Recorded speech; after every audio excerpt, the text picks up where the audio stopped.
If you want to make music your full-time job, then you are watching the right video. But this is going to be different than every other YouTube video that you have ever seen about how to make music your full-time gig, okay? Instead of telling you what works, I'm going to tell you the things that definitely do not work. And I could almost guarantee if you're watching this video, you probably are doing one of these four things and you need to stop it. Okay, if you want this to be your career, if you know that your ability to create and share awesome music with the world is what your calling is, it's what you feel that deep inner desire to do, then you should not be doing these four things. I can just almost guarantee you're doing one of them. So let's get started. Number one, going in multiple directions, okay? It's very common for bands, producers, songwriters. And what I mean by multiple directions is that there are multiple paths and strategies that you might be taking. You go 100% in one direction for a couple of months. It doesn't work. So then you turn around and go in a different direction for another couple of months. And then that one doesn't work. So you decide, well, that didn't work. Let me go in a separate direction.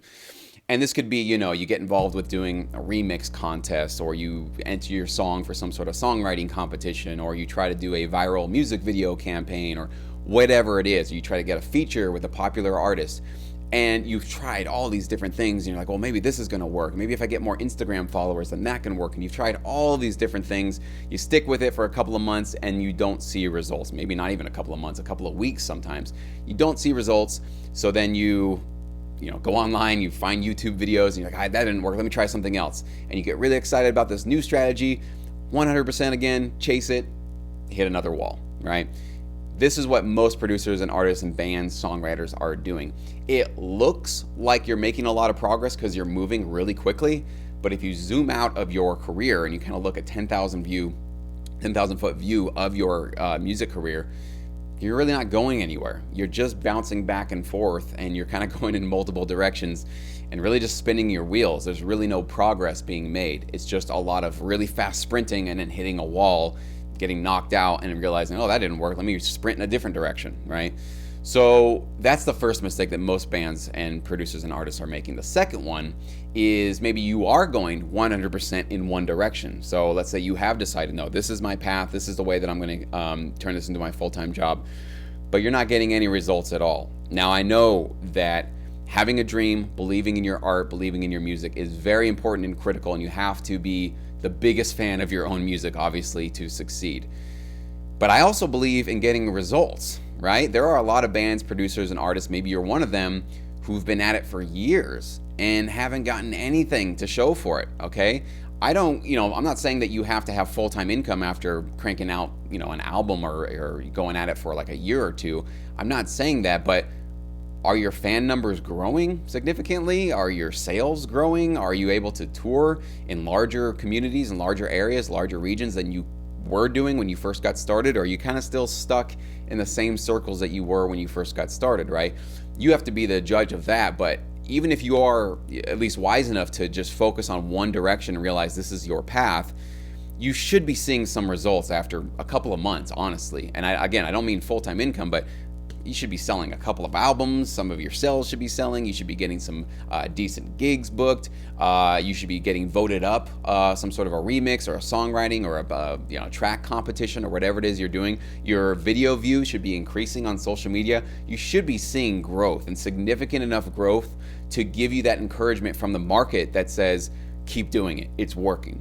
A lot of producers, and this brings me to the third mistake, is they're pushing, not seeing any results, not seeing any growth, not seeing really anything happening, but they have this belief within them that says, just keep going, man, because one day that big record label or that big publisher or that big celebrity or producer or artist is going to discover you, and they're going to bring you on board with their label, and they're going to help produce you, and they're going to help market you, and they're going to basically throw you in front of the masses and get you on tour, and right?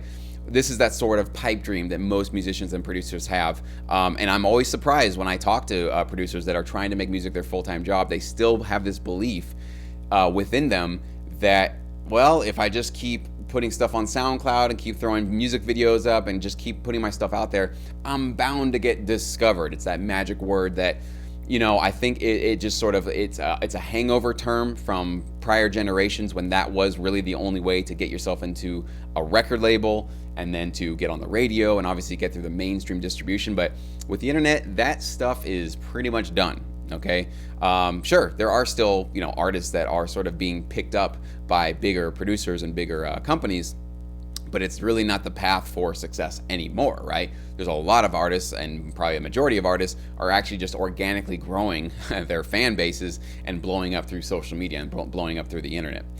So if you are one of those producers, songwriters, bands, and that's, you don't really have a concrete plan for how you're going to succeed, but you do have this just hope within you that you're going to get discovered, I'm going to be a dream killer right now, okay? You can hate me, you can shoot the messenger, you can down like this video, that's fine. I just want you to know this. That is not a business strategy. That is essentially, imagine you walked into a financial planner's office and you said, I want to create a retirement plan. I want to be safe. I want to make sure I have money for when I retire. The retirement planning financial expert turns his chair around and says, all right, here's what you're going to do. You see that 7-Eleven down there on the corner. Every day, you're going to walk down there. You're going to buy 5 lotto tickets, okay? Yes, it's going to cost you some money. But one day, you might win that lotto. And you see how big those lottery numbers are, right? Sometimes they're $1 billion. So yes, you might not win every single day, but one day, I think you could win that lotto. And then you're set. And then your retirement fund is good, and you're going to be totally set. Not only are you going to have retirement funds, but you're going to have so much money, you're going to be just, money's going to be pouring out of your ears, basically. I would hope you would have the common sense, and I know you do, to kindly stand up, walk out of that office, right? That's not a serious financial planner. Music producers that think they're going to get discovered, to me, look like that financial planner. That sounds like the plan that they think is actually a legit plan. It's really not, okay? Sorry to be a buzzkill, all right? But it is sort of wake up time. It's reality check time for a lot of producers who need to realize, I don't want you guys to be set up for failure down the road when that doesn't happen for you. Chances are that isn't going to happen, okay? Just being real with you. And the last mistake that most producers and musicians are making is focusing basically on what the world owes them as opposed to what they can do to serve a marketplace with their music.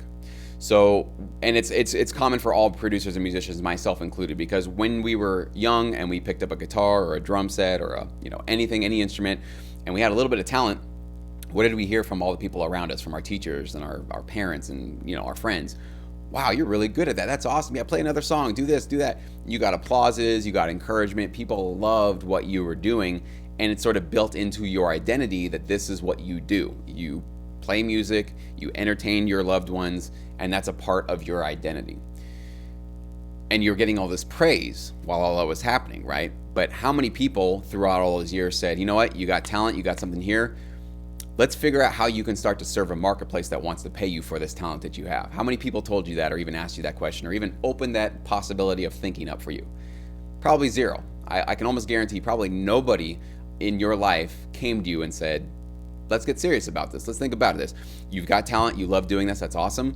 If you want this to be your job, if you want to make money at this, you will have to go find a marketplace to serve, right? You can't just play music in your basement and think that the world's going to come, begging and knocking at the door saying, oh, we want to pay you, we want your music, we want the, right? That's not how it works. You have to go out into the marketplace, find a place for people that want your music, and then figure out a way to market to them and sell it to them and feed their needs and fulfill the needs that they have for high quality music.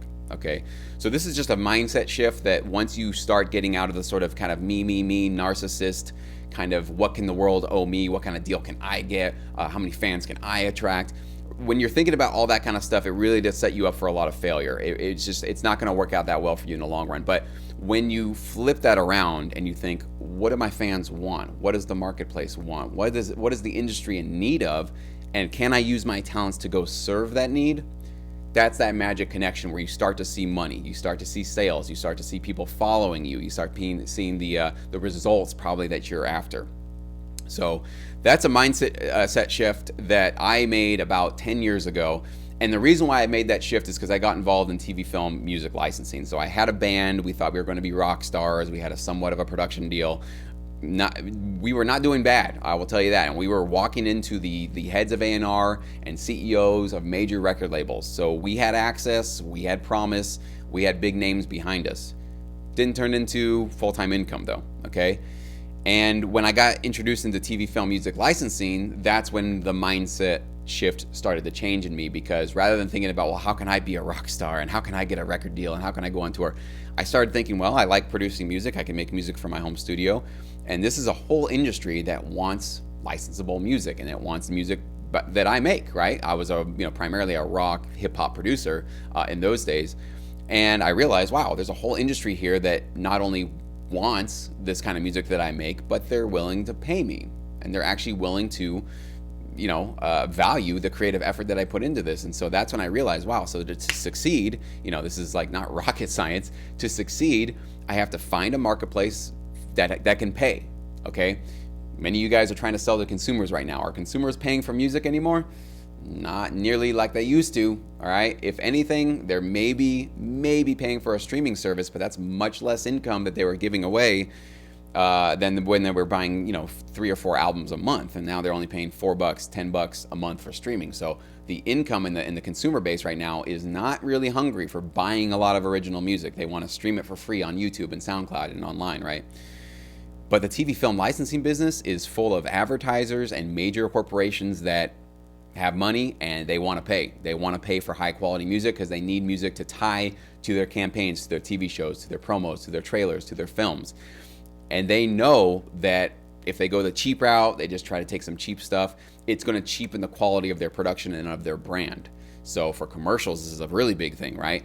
If you're trying to sell a product to the masses, do you want some cheap karaoke crappy song behind the background of your product? No, it's all about branding. It's got to be a high quality, sleek, very licensable song, and it adds to the sort of the feeling of that brand or that product, service, TV show, whatever it is they're advertising, okay? So that was my big breakthrough moment in the industry when I realized, okay, all these other producers are just thinking about themselves and what the world owes them. I'm going to be one of the few that thinks, all right, I can get myself out of the picture. I can kind of temporarily mute my ego and think, how can I serve an industry that wants to pay me?